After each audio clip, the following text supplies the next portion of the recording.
So in this VistaCreate tutorial video, I'm going to be showing you guys how to edit the line thickness of some lines here in VistaCreate. So once you have the application opened up, simply go to the left-hand side of your screen and press on the Objects button right here, located between background and music. Just go ahead and press on Objects. Then on the Object screens, just scroll down a little bit until you come across Shapes right here and press on Show More.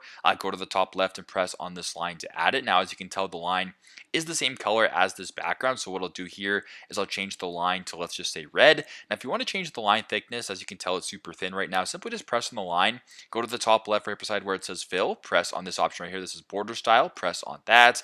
And then where it says thickness, you can drag this little circle all the way to the right to make the line thick, or you can drag it to the left and make the line thinner. So pretty straightforward, pretty simple. This is how to edit line thickness of a line here on VistaCreate.